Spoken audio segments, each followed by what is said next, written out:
Hello, and thank you for joining us today. My name is Mark Oakton, and I am a coordinator with the Curriculum and Professional Development Division.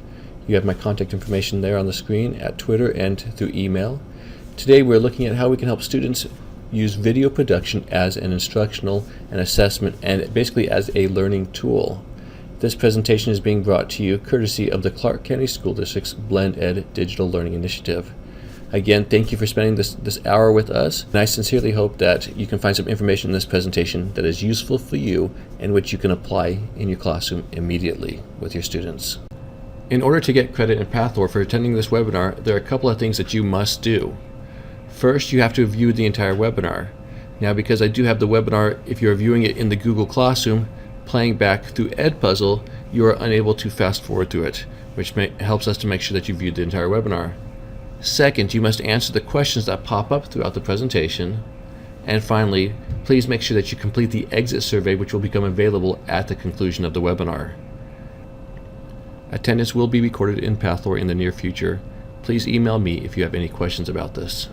This presentation is part of the Clark County School District's Blend Ed Digital Learning Initiative, which is a collaborative effort between various branches within the Curriculum and Professional Development Division. Together, we are working across the district to try to get online and blended learning into more and more of our classrooms.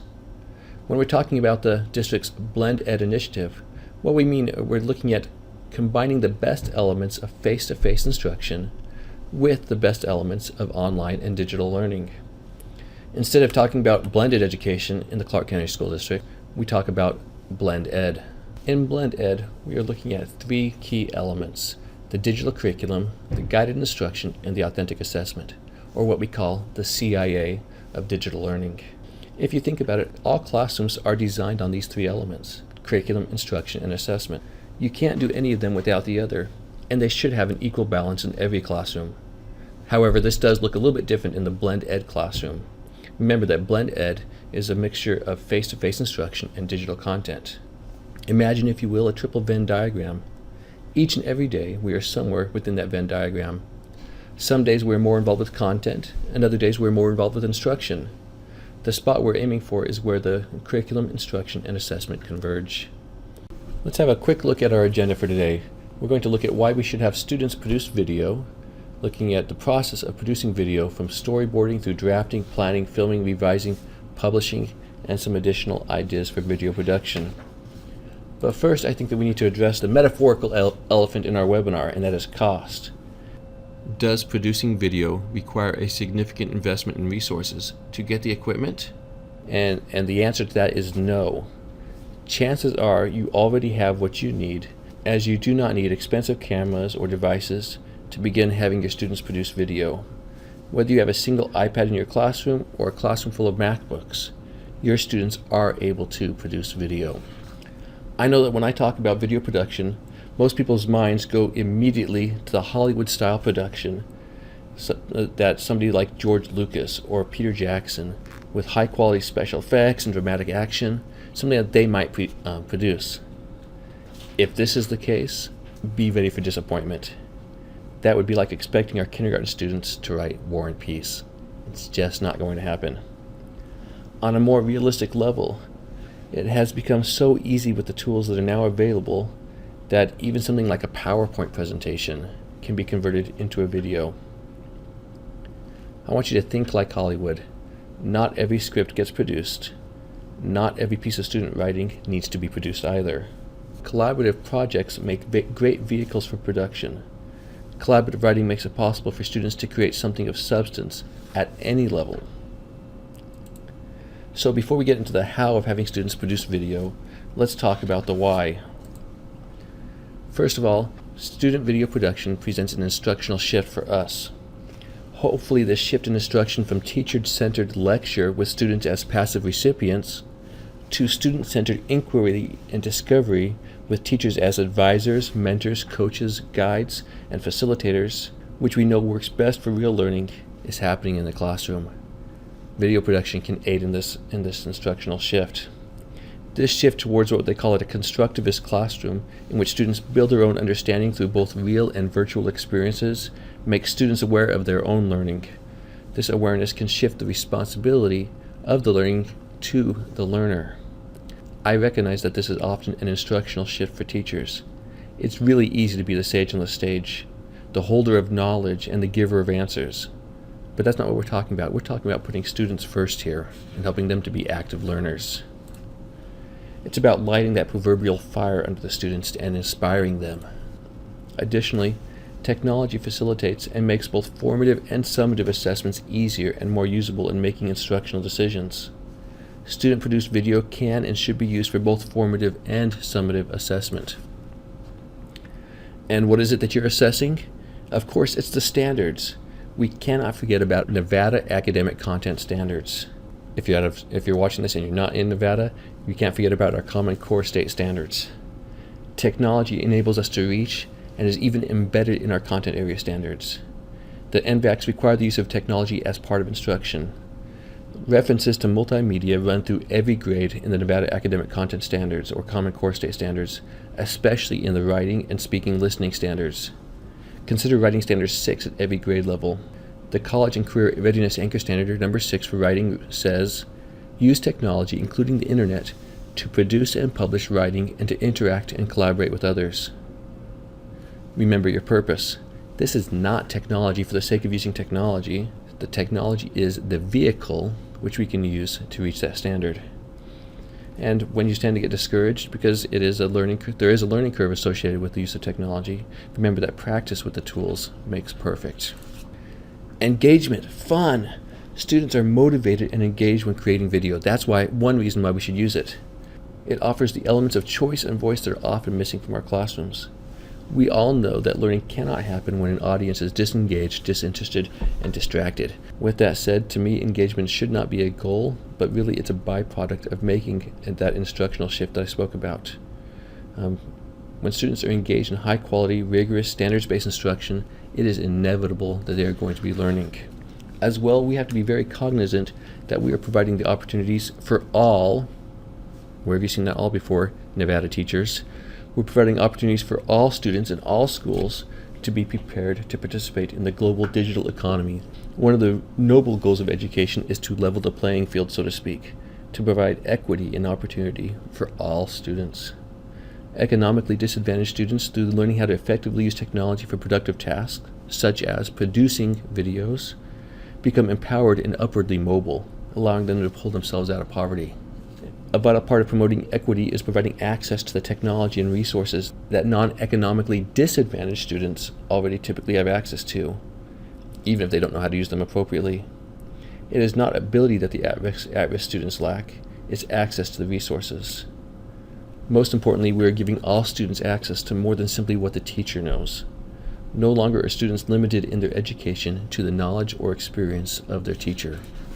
Technology integration in general and video creation in particular allow us to give students more of an opportunity to really show what they know and to really demonstrate what they can do. This demonstration of learning cements those knowledge and skills into the minds and abilities of the learner. After all, I think we've all experienced in our own lives that we really don't know and understand something well until we've taught it to another. You will be absolutely blown away, completely amazed as you give students the opportunity to use the tools in innovative ways. They are going to demonstrate proficiency with the tools and with the content that you as their teacher probably couldn't imagine. And then as students demonstrate what they are learning, their confidence increases. We all know that success breeds success and confidence builds upon itself. This is a great tool for us to help students get that confidence and to experience that success. Another reason for using technology and for video production is self-expression. Creativity is so often stifled in our classrooms. Consider the opportunity for self-expression that we are affording our students by having them produce videos to demonstrate their learning and how powerful that is. In addition, think about the concept of authenticity. What is authenticity? It is having something be real and legitimate and meaningful for the student. We need to do away with the isolated and with the synthetic. Allow students to link their learning to the world beyond their classroom. This provides the needed context for learning and can certainly be done through the use of student-produced video. As well, through the use of student-produced videos, we can help students develop critical thinking skills such as the ability to consider problems in a thoughtful way, knowledge of the methods of logical inquiry such as inductive and deductive reasoning, skill in applying these methods, examining the information in the light of evidence, both positive and negative, and drawing, testing, and evaluating conclusions. One of the most important life and employment-related skills that we have to master is problem solving. This is so much more important than the memorization of a canon of random facts. Rather than simply completing assignments without reflection, this is a goal-directed approach that allows students to set goals, plan activities, monitor their own progress, and then evaluate the results. And we can do this all with our video production. As we're having students produce videos, I certainly hope that we are allowing them to engage in this process of problem solving and self-reflection. Collaboration is an increasingly vital skill in today's economy. One of the unfortunate side effects of inundating students with technology inappropriately is isolation. We have to be really deliberate in having students collaborate with each other. The appropriate use of technology in the classroom setting requires increased collaboration between students and between the student and the students and the teacher. One of the really exciting aspects of technology is the opportunity for students to collaborate with not just their classmates, but with students and with professionals from all around the world. I mentioned choice a minute ago, but I think it's an important element to highlight all by itself. Instruction becomes more student-driven, with students making choices regarding which tools they will use to access information, solve problems, and demonstrate mastery of content knowledge and skills. This follows the gradual release model, of course, and represents a sometimes uncomfortable transfer of responsibility from the teacher to the learner. This results in increased buy-in and investment on the part of the learner. And I certainly see how we can do this with the use of student-produced video. Now, this is all about vision. Consider what you want your students to do when producing video. We don't want them to make videos. We want them to demonstrate their learning. The video production is the tool. So think about why is it that you want them to shift from being consumers of media and information to producers and curators. And that's an important shift there. The shift from being consumers of media and information to becoming producers and curators of that media and information. Begin with the end in mind. The goal is not for them to become proficient in the use of a particular tool. That's a byproduct. Besides, the tool will change within a couple of years. The goal instead is for students to communicate, collaborate, think critically, and to creatively approach how they are going to demonstrate mastery of the content and skills that you have taught. If you think that you're going to sit back and have the kids do all the work, you're very much mistaken. Having students produce video is a ton of work. Consider how the project is going to be assigned. Is it going to be an individual or a group project?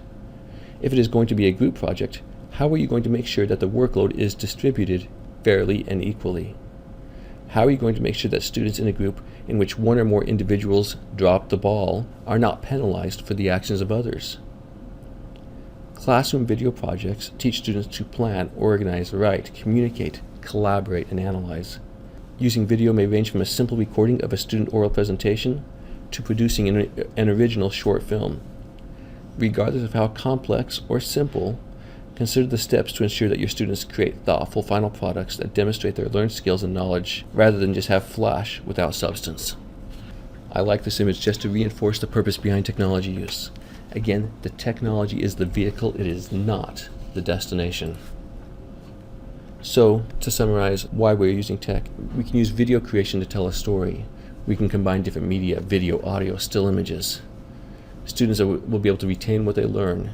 This helps students to better express their deepest understanding of core classroom content and skills. We're promoting creativity. Students are engaged in their learning. They're practicing real-life skills like collaboration and communication. Speaking, writing, reading, listening, and math skills are all utilized, or they can be if planned appropriately. And this all together forces students to think at a much higher level. All right, it's time for me to get off my soapbox and to talk about helping students to produce video in the classroom. At this time, I would like to transition to talk a little bit about the process of video production and looking at the different phases in video production, or the different steps of video production. The pre-production phase involves the planning, and this planning step is vital to a successful project and one that students like to skip, unfortunately. Because planning takes time, and students often lose patience and want to go straight into the recording because that's the fun piece of it. That's where they get to act and play around with their friends. But planning, that tends to be tedious in their minds. However, they need to understand, and you, as the teacher, can help them to understand that they will not come out with a quality end product unless they spend adequate time in this pre-production planning. So please, please, please do your very, very best to make sure that your students spend adequate time on this step. Now, when we're talking about the pre-production, we're talking about the obtaining of props and costumes. Students memorizing and rehearsing not just their lines, but also their movement. Practicing for volume, considering the equipment that is to be used. A built-in mic is not going to pick up voices from over about 15 feet away if outside, or if it picks it up, it won't pick it up very well and the sound will be very, very muted, which might require students to go back and do an additional step of doing a voiceover, which is very difficult to do so that it doesn't look very funky and when it's dubbed. This is especially true if there's any type of background noise or wind. The wind is the worst. It will just, the mic will pick up the wind, and what you'll end up with is a final product in which you see a lot of action, but all you hear is this buzzing of the wind, which is really, really unfortunate because it doesn't allow students to really demonstrate what they know. As we're talking about production, this is the phase that takes an inordinate amount of time if students are underprepared. However, if the students are prepared and they're ready to go with their lines memorized, their movements memorized, and their props and costumes ready, this phase should go very, very quickly. When we're talking about filming does not have to always be of the students themselves, and I am going to talk about a couple of ways in a little bit for students to create high quality videos without actually needing a camera, and that's done through the screencasting aspect. However, when students are videotaping themselves and they're creating a video of live action, there are a couple of shots that students should be aware of because it will help them to have a cleaner, higher quality video. And the first of these is the wide shot, which is used to establish the scene.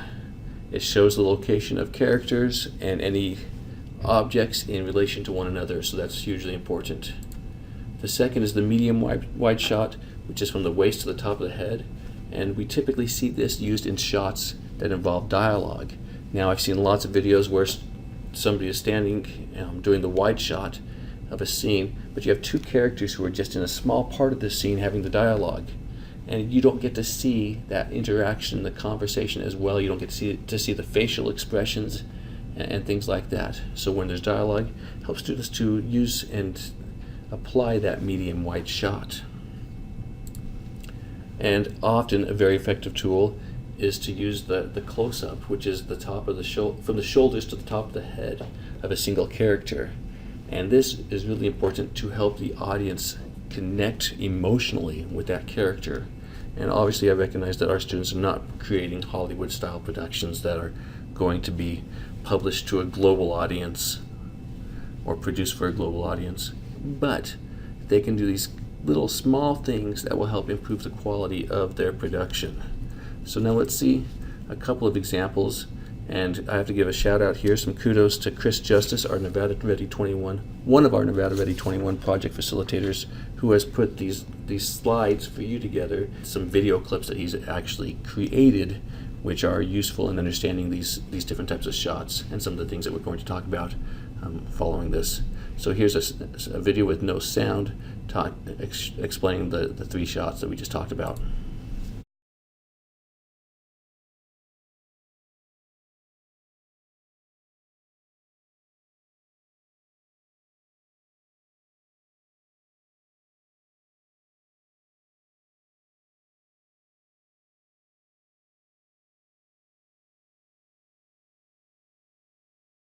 So that's very, very useful, just because it always helps to see what it is we're talking about. Now, another important concept that we can help our students understand, which will just increase that quality of video production for them, is the rule of thirds, which is basically that the screen should be divided into thirds, both vertically and horizontally. And what this creates is a series of intersecting lines that can be used to guide the placement of our subject. Now, when I say our subject, I mean the individual or object that is the the center feature of that shot. So typically it'll be a person who's talking. It might be an object that they want to focus in on. We can use these composition guides, this grid essentially, to place that subject.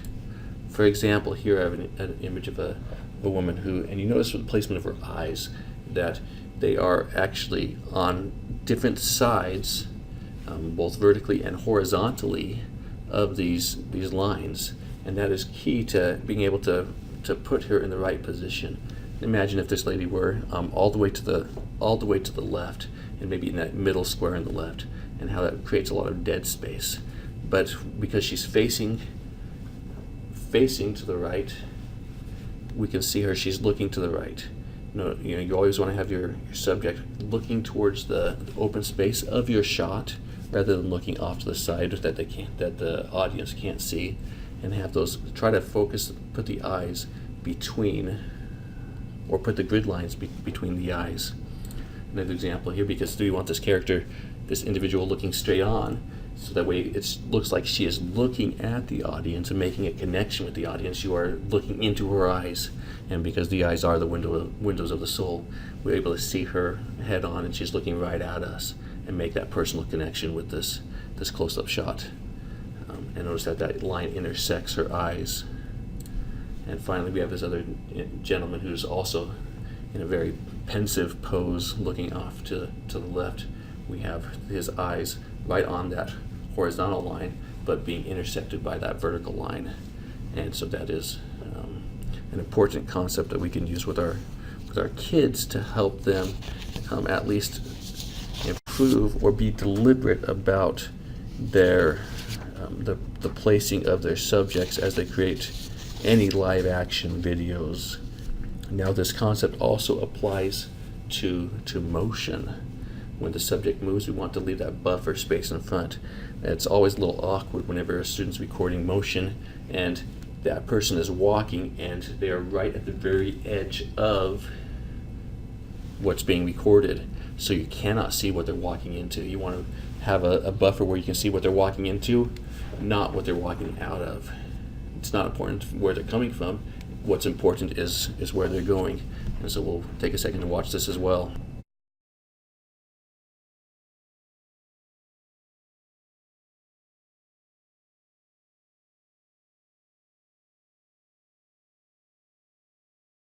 And notice how when he changed direction, that camera changed position in relation to him and made sure that he was on the back end of that motion rather than the front end of that motion. So that was important.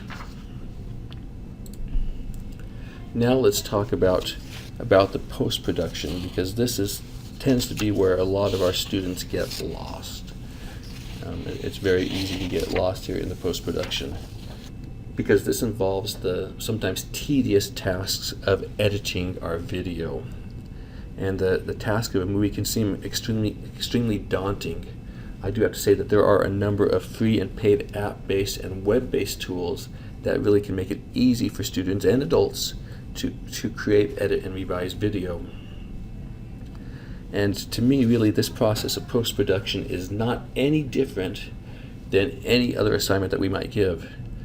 As an English teacher, I like the revision suggestions that come from the National Council of Teachers of English, the NCTE.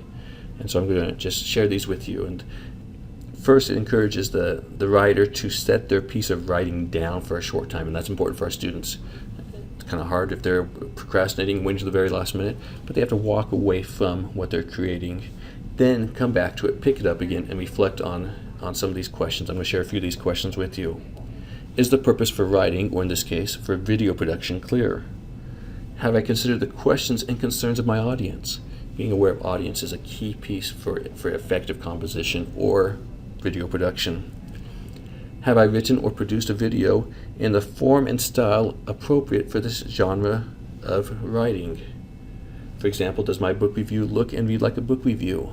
Does my public service announcement look and feel like a public service announcement?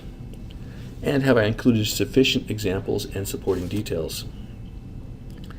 Some revision questions from the perspective of a skilled writer. Consider the following. Does my introduction or lead succeed in grabbing the reader's attention?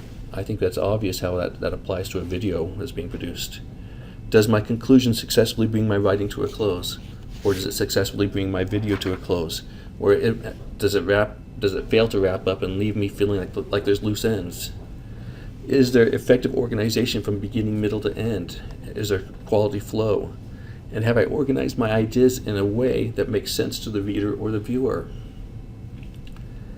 After revising, it's important that our editors, video editors, proofread, so to speak, or revise and polish what they've produced. For writing, we'd recommend, or the NCTE recommends, that the students read their writing aloud to catch run-on sentences, overused words, spelling errors, and typos. Trying to think of how that applies to video production. Maybe listen to it without looking at it, and to listen to the words without actually paying attention to what's happening visually, at least in one run-through, to make sure that everything auditorily is correct. Read backwards, start with the last sentence of your piece and read one sentence at a time from the end to the beginning. So maybe cut that, look at the video piece by piece, to take the last minute, then the second to last minute, then the third to last minute, and just make sure that each segment makes sense within that segment itself, focusing on just those little bits. And of course, it always helps for writers to share their writing with a family member or a friend and have them proofread. That's definitely no different for video production. Share it with somebody, a trusted confidant. Have students share it with a trusted confidant who can provide objective and constructive feedback. What works, what doesn't work, and that will be very, very helpful for students. One area that often becomes very awkward when students are recording video is when they have to transition from one clip to the next. And something that can help here is the concept of match on action. When editing two clips together, that transition can be disguised by matching the action from one clip to the next. And I'd like to have you watch this so you can see what that means.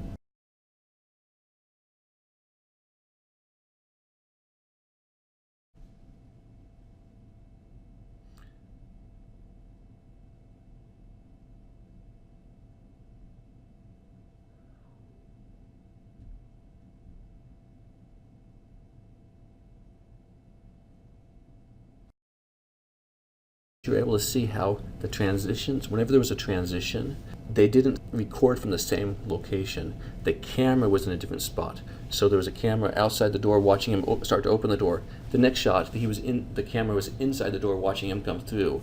Then the camera was at multiple spots down the hall as he walked down the hall. And so it wasn't obvious that those were each shot separately. It makes it look like he was seamlessly walking through the doors, walking down the hall, and going into the classroom. Whereas that was actually shot in, I think, 5 different locations.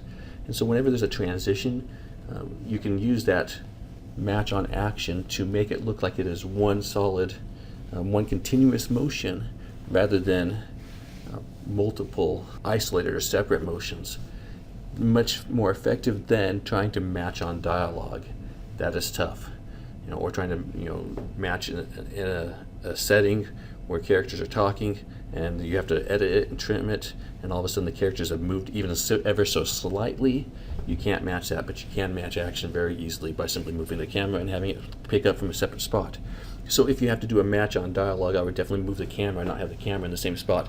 That way you're getting it from a different perspective, and it looks like it is one continuous scene. Whereas if you are doing it from the exact same spot, those movements are much more noticeable on the part of the characters. So just one little idea. Another tool that students can use and be familiar with is using the A-roll and the B-roll. The A-roll, which is really an archaic term that's not necessarily used anymore, but that's the main footage. Think about if you're watching the nightly news, it's that interview or the newscaster explaining what's happening. The B-roll, on the other hand, is supplementary. It's that background video that is often muted or used just as a visual example.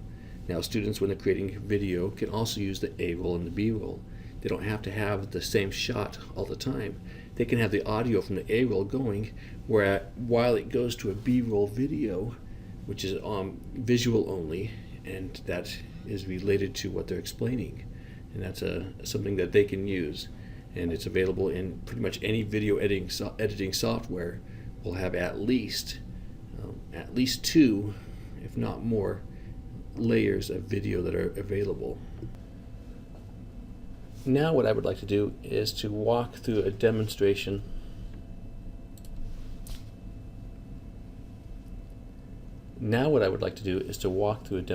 of some of the tools that are available for students to create and produce video. And some of the apps that are available are the Microsoft Movie Maker, which is absolutely free and has been around forever. QuickTime Player, which is available only on the Mac. LifeLogger, which uses Pixorial, that is free and online. Blabberize is online. Chatterpix is available on the iPad as an app, as is Telegami. Voki is available online, and it is voice typically. Sock Puppets, Toontastic, and Doceri are all iPad apps.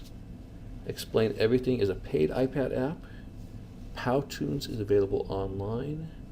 iMovie can be used on a Mac computer or on an iPad. Camtasia is available on Mac or PC, and that's what I use to create these video presentations, these webinars. Adobe Spark Video, formerly known as Adobe Voice, is online or an iPad app. WeVideo is available online. And so I'd like to do an app share, a demonstration of a few of these at this time. One website that I would like to show you, an app that can be used online for video creation for students, is Powtoon. And I think you're going to like this tool. You've probably seen some of these before. And at the website, if you simply go to powtoon.com and sign in, again, single sign-on with Google, you just sign in using your district Google account, and that works really great. That way you don't have to remember passwords for a bazillion different websites. And that's one thing that, like I said earlier, that's one thing that I love. Okay, so you're logged into Powtoon. I've already done that. And click on Create. It's right there, the first option. And it asks you if you want to start from scratch, if you have some templates you want to use, or if you want to start build your story scene by scene. And it doesn't really matter which one of these you use. You can play with them. I'm going to simply start from scratch today, just because I want to get into it. And it tells me it's loading awesomeness. All right. And I have, oh wow, right now I have an introductory all access pass to use their premium features, because they do have some baseline features that are free, and then obviously this is how companies make money. They have the premium features, which tend to be a little bit better, that people can use. Okay, and so I'm going to use I love to use the superhero one, so I'm going to use this superhero template. Okay, now I want to add a scene, so I want maybe an introduction scene. I'm not going to skip this tutorial video here. I want an introduction scene, and I get to pick the backdrop here. I'm just going to randomly choose some stuff. And so, I'm going to present on something, and I have whatever text I want to have in here, and I can change the text.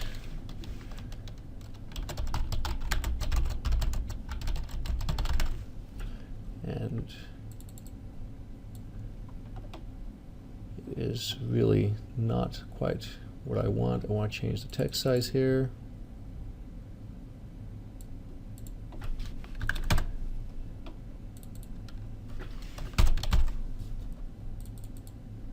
And whatever information I want to put into this presentation. That really doesn't matter, because that's entirely content-based. Remember, content is king. It's not about the tool. It's about what you're trying to teach. And so I create my presentation. And I can preview this one with whatever thing I want as it pops in. Okay, so then I'm going to add a scene. So I'm going to click on Add a Slide over here on the left-hand side. I'm going to bring up page 2. In this case, I want some sort of specifics. And I'll find the one that works for me, drag it in. Again, I'm just picking random ones. I probably wouldn't, here's one with some percentages and stuff like that. Maybe I want this one instead. Okay, and so I can put my information here and have some graphics that move around and that I can play with. Here at the bottom, I can see the graphics that I have. I can look at it. I can make adjustments to it. Look, I can adjust the level of power in this battery and change things. I can flip it around. If I want, I can swap it out with something else. Maybe instead of a battery, I want a flame there.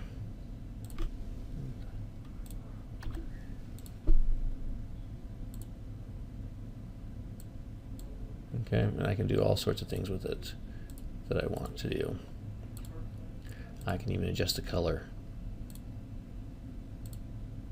Okay, whatever it is I want to do. I have a lot of leeway, and I can go into Powtoon and create these things. And basically what you're doing is you're creating a video, and you can speak into it, record and narrate in the video as well. And I guess that's what I should have been doing all along, is narrate my presentation. So this is not a presentation that I would deliver live. This is something that students would use to record a presentation that can then be presented to the class or just for the teacher to demonstrate what they have learned, the knowledge and skills that they have developed in regards to the content area that you're trying to teach, to show that they've mastered that. Okay, so that was a really quick demonstration of Powtoons. Haven't showed you anything of real substance with it. I just wanted to show you how you could get into it and play with it a little bit. Just have fun with it and allow our kids to use it as a way of demonstrating what they know. They add scenes, change the background, change the text, add multiple characters. To be creative. Again, key here is creativity. All right, that's Powtoons in a nutshell. I'm going to walk through using Toontastic. Now the Toontastic that we're going to use is actually the updated version, which is Toontastic 3D. I'm going to go in and create a brief example of a cartoon. I know that there's a time limit. I'll probably just play with it until that time runs out. Students are able to demonstrate their learning through the creation of a story, so they could narrate the characters. Let's say that they're learning about the jungle, and so you can have them, I think I'll demonstrate using a jungle scene, and so the students could demonstrate what they know about a jungle with the interactions between characters and animals. I'm just going to play with it. I'm not going to take the content very seriously. I want you to think about how you can use it with the content area standards that you have, even though I'm just going to kind of have a little bit of fun with it. I'm going to walk you through just one scene instead of going through an entire production. Let's enjoy Toontastic. So I go to my Toontastic 3D app.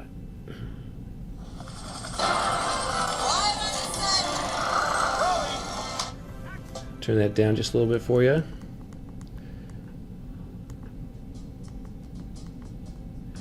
And it brings us in. And sure, I'll send crafts reports to Google. That's fine. Okay, as it takes me in, first thing it gives me is a chance to, notice I can't go anywhere here except for the Idea Lab if I want. I'm going to just make a video. So I'm going to click the plus sign. It walks me through this so easily. My little guys at home can do this by themselves without any problem, and they're 6 and 3. Okay, so I have a choice between here, a short story that's only 3 parts, a 5-part classic story, or a science report in 5 parts. Those are my choices. For demonstration purposes, I'm just going to choose my 3-part short story. Now it tells me that I have a beginning, middle, and end. I can add parts if I click the plus sign. I'm just going to start with the beginning. And notice it gives me a visual cue there as the beginning lights up to tell me that that's where I should start. So I'm going to, as the song says, start at the very beginning. Introduce the characters and the setting of your story. And it walks me through doing this. So I get to pick my setting.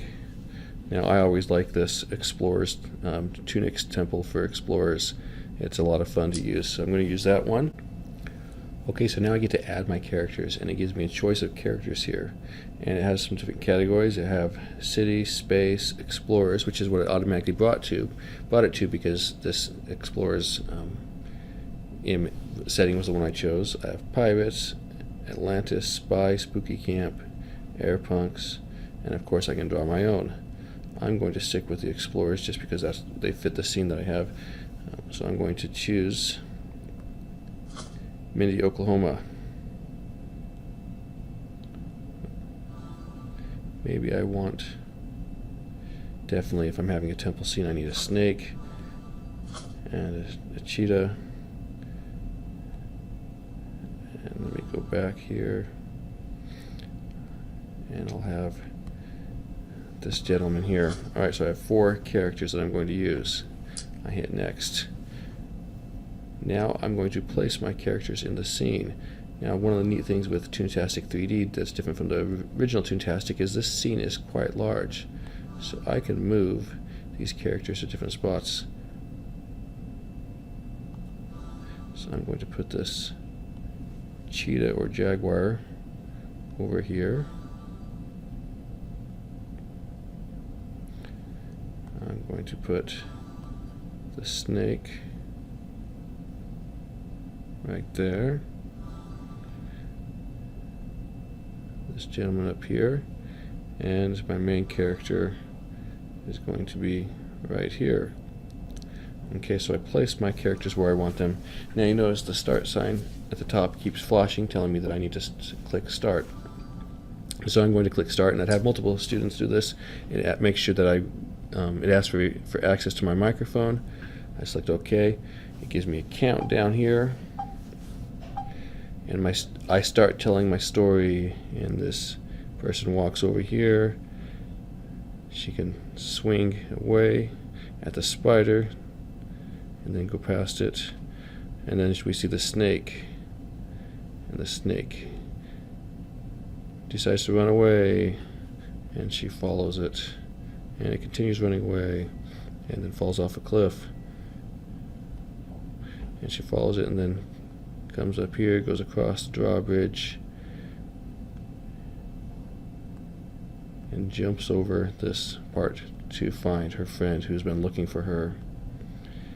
Ooh, they found the gemstone in the hidden temple. They see the fire and they decide to run away. I'm really a horrible storyteller. So they're running away. Notice you can have multi-touch here. I can move multiple characters at a time. And they jump over. Oh, I'm out of time. Okay. So I ran out of time, but now I get to select my music.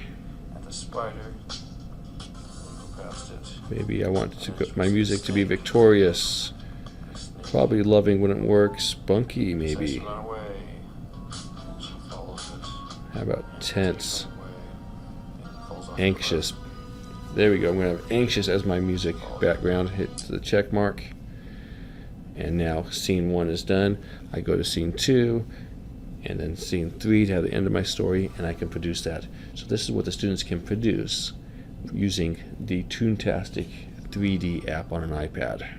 This app is available on Android as well, so if you have an Android device, you can use this, and it's completely free.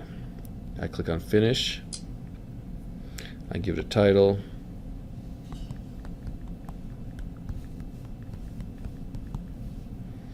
Director is, put my name, I hit the check mark.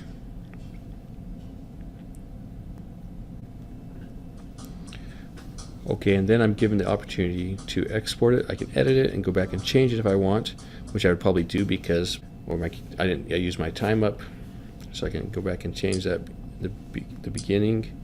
I can start over and do that, or cancel. I'm going to cancel. Now what I can do here is I can export it, and when I export it, it asks me if I want to have it access my photos. I do give permission, and it saves this to my photo library, which used to be called the camera roll. And that's all you have to do. That is Toontastic 3D.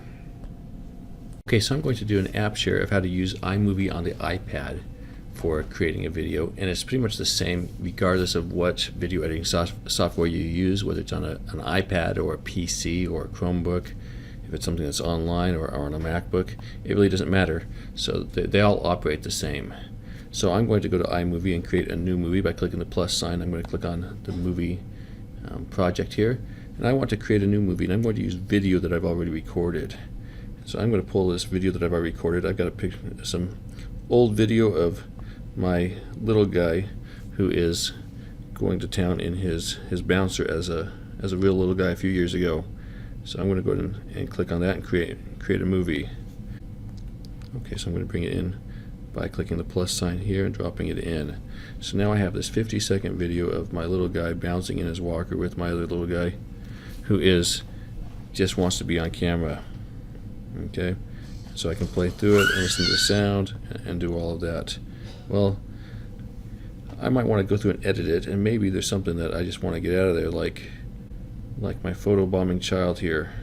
So I might need to split this clip. I'm going to split it right there by tapping on it wherever the line is. When I tap on the screen, it will give me a menu. I'm going to split it here. I'm going to go back past here to past where he is doing all the photobombing at the beginning. to where he does it a second time.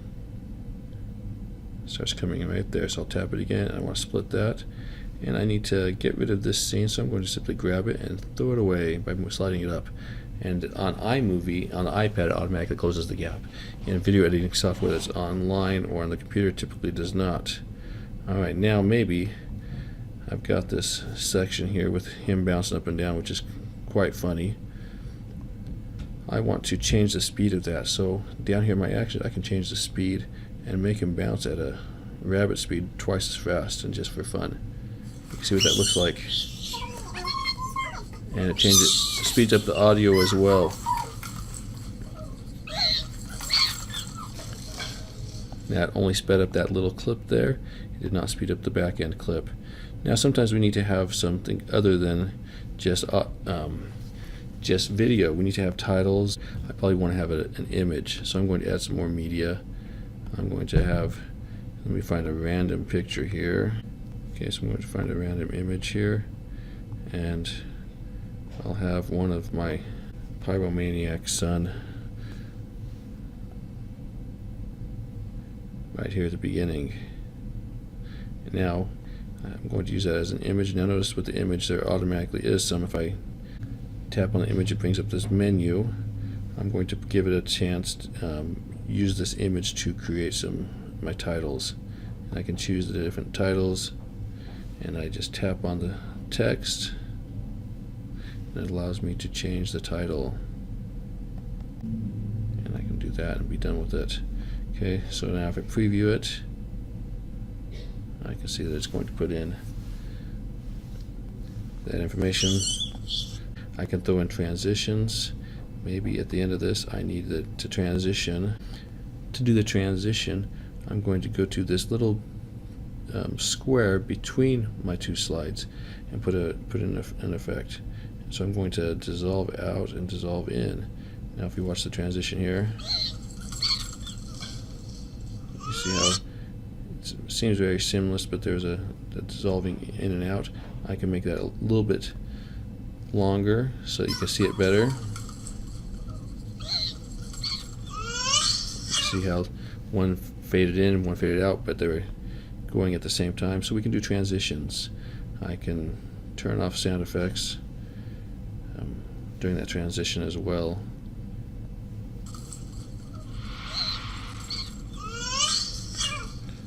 Or turn on the sound effect transitions. And I add all my video that I need. I edit it as needed. So now I want to put a title in at the very end, maybe some end credits. I have to actually split the clip and go to my actions and split, and then in this new clip put my end credits in, and it's going to be in as a title, and I'm going to put my titles in here. You'll see how that works as it transitions to that last slide. The last image, it puts the end credits in. Now I typically like to put a image of a some sort of a still image for my credits. That's just my personal preference. But that is some video editing, really easy in iMovie. Now I can add audio as well. I can pull some theme music that's canned.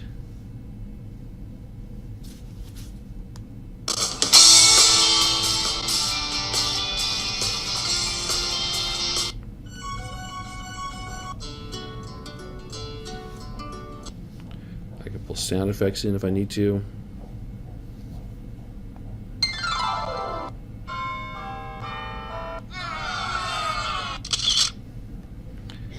I can import sound effects. I can pull from my playlists on whatever I want. So I can add those and have them throughout whatever length of my presentation I want them to be in. Okay, so that's how one way of using that student video, the video that the students have created. Often the students' videos may not be as elaborate as having them act out and produce movie-style video recordings. Often they may simply want to do a screencast, which is what you see me doing throughout the webinar, where I have a text on the screen or a slide on the screen, and I'm recording my voice, and I can record any actions that I'm doing online. So a couple of tools that I want to show you for screencasting that I use. that are really easy to use. Now these are merely recording tools. These are not editing tools, okay? So the first one is actually called Loom, and this is one that I just found out about a week ago. And Loom is an extension in Chrome. So to get the extensions in Chrome, you just do a search for the, in fact I can show you, Loom Chrome extension, and you go do a Google search for it. It'll take you to the Chrome store, Chrome web store, and you can add it to Chrome. Right here mine says added to Chrome because I already have it. Okay. Now to use the Loom Chrome extension, once it's activated, all you have to do is click on it. So you're on the web page that you want to record, even if it's a presentation that you have, whatever it might be. Again, we'll record a web page, and I click on it, and it'll give me a choice to record my full desktop, the current tab only. I can have the screen and the camera. And you can see it brings me up there, the screen only, and I click on Start Recording. Okay, it gives me my countdown, and it's going to record the screen. And so it records me talking because it has the microphone enabled, and it's recording the screen as I go. Okay, and once I'm done, I just click on this Loom button, the Loom extension, and it will stop the recording and take me to the place where that recording is stored online. And so it records me talking. It gives me a preview of it, and I can download it and edit it if I have an editor like Camtasia or iMovie or even Windows Movie Maker. You can use to edit the video. So Loom is one of the extensions that works. Another extension that I've used and that I use all the time is Screencastify, and that's this logo here. Again, I go to my Google Chrome web store and I add the Screencastify extension. Both of these are free. Loom and Screencastify are free. And then I just click on, once I have it enabled, I just have to click on it in my toolbar, and it asks me if I want to record a tab, the desktop, or use the camera. I'm going to use the desktop. I can also embed the webcam, and I can preview it. I'm not going to put the webcam in there. I can have it record system audio if I like, and record the desktop. And so now it asks me which screen I want to choose. 3, 2, 1. Gives me a countdown, and it's recording my desktop. I stop sharing. 1. Gives me a countdown, and it takes me to the place where this is stored online, which is that it stores actually in my Google Drive, which is super nice. And finally, the last is not an extension, but it is a program you can add to your computer, and it is a program called Jing, and that's this yellow sun. And what it does is it creates this button, and you can see me dragging it around the screen right now. Let me go to different. Okay, so you can see I can drag this, and if I can place it anywhere I want on my screen, and have it as a hot button that I use, and it always goes to the edges. So I click on it, or I hover over it, and it extends to where I have this capture selection. So I click on that, and it will allow me to capture a portion of my screen.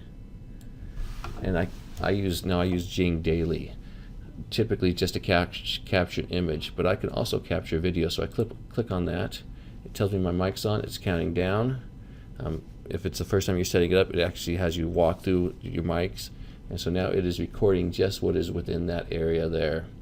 I can mute my mic while I'm doing it, and I can pause it, resume, and I can finish the video. Jing will give me a preview of it. I can save it, I can cancel it. I don't ever share anything via screencast.com, but I can save it to my computer or I can cancel it. So those are some capturing tools that you can use to capture video just with the screencasting. One of the areas that presents the most difficulty when working with video is the different formats that work with cameras and the editing tools. If you think about it, there are the M4V files that are created by Apple. Most video files in iTunes use this format, and most players can open an M4V file. Then there's the MP4. iPods and other digital audio playing devices made the MP3 famous as a format for streaming music. An MP4 is similar, but includes the video files.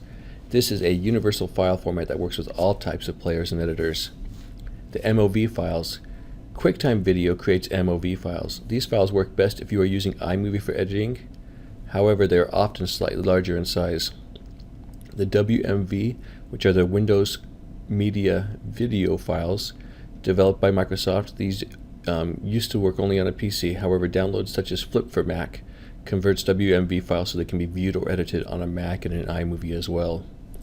Flash. This product from Adobe creates a variety of formats, SWF, F4V, and FLV files that are used frequently by video sharing sites such as YouTube or Vimeo. When viewing a video on the web, it is frequently displayed as Flash, although this is changing. So these are things that you need to be aware of as students are working with files and publishing, to make sure that they are publishing the file in a format that you can use. So you need to know what format you can use, depending upon your computer and your device, and how that can be published. And if you're having students publish to the web, then it tends to be easier because those files are converted to where you can view them online. Now, it used to be that students had to bring in their own videos on a flash drive, but since they're able to publish it online, and they can provide a link for you and the class to view those videos, I highly recommend using Google Drive, because this provides a limited audience, and they can provide just share those videos with you. I do also have to say that there is a time and a place when you want your students to publish for the world, to have that global audience, and YouTube or Vimeo. There are a number of other services as well that can allow that worldwide publishing. Now, when you're having students produce video, a couple of things that I want you to remember. You want to have students demonstrate their understanding of the content, demonstrate their mastery of the skills, and sometimes you want them to teach other students. You want them to show their work, to illustrate concepts, to solve problems. You can have students use voiceover to tell a story and to put a story in their own words to demonstrate that they have an understanding of the plot and the characters in that story. You can have them develop book trailers to introduce or explain a theme, to explain the plot, character, setting, and conflict. You can have students do reenactments of historical events or scenes. Now, I do have to put a caution on that one, that sometimes, and I've seen this a number of times, sometimes it just becomes students whacking each other with play swords, and there's no real indication that they fully understand the content or the events that happen. So you have to be really careful with that what the students are producing doesn't just result in them standing outside in a field hitting each other with sticks or swords, pretending like they're having a battle. You can have students create public service announcements. They can do RSA animations. Those are those whiteboard videos that you see where it's just a hand drawing on the whiteboard. Advertisements, you can have them use the green screen to have a video with some other material in the background, an image or a video in the background where the person is standing up in front and explaining. You can do screencasting, where students are recording their computer screens to demonstrate what they know. A couple of tips: don't do what I'm doing in my webinars. Have students keep it short, 5 to 7 minutes tops, and that's in the higher grades. If you're elementary, I would definitely keep it shorter than that. Have students make sure the students are aware of some of the aesthetic features in terms of the placement of text, graphics, and backgrounds. Have students play it back for audio and video quality, and in fact, if you're producing video, you should always do this as well. Always play it back to preview before presenting to the class. You don't want any surprises. And do that when your students are turning in work. That's probably a good idea to do as well before you play it for the class. Make sure that you've previewed it so that for sure that there's nothing that's inappropriate in it. Don't be afraid to turn things off. If for some reason the students are sharing their work, and there's something inappropriate, turn it off, shut it down. Don't be afraid to do that. Make sure that you have a plan to how you will address that in advance, so that way you're not blindsided by it. Be aware of FERPA and laws. Always make sure that students have a signed media release. I recommend that you have students use their first names only on anything they produce and publish, that they don't have their last names, they don't have their school, just first name. Specifics such as a school and your name as the teacher should not be included in the video, definitely. Be aware that you and your students cannot use copyrighted videos or videos from YouTube or other sources to make mashups of a new video. The best practice is to use materials that are labeled as appropriate for reuse through the Creative Commons, and to properly give the attribution to that work. We are completely out of time. I would like to thank you for your time and attention today. I know that that these videos, these webinars, do require some time to watch. I hope that you're finding them useful and applicable to your classroom. If you need support, please don't hesitate to reach out to myself or any member of the BlendEd team for support. I would like to put a special shout out of thanks to Chris Justice, the Nevada Ready 21 project facilitator, for his role and his expertise in video production. Please make sure that you complete the exit survey at the end of this webinar, and have a wonderful rest of your day. Thank you again.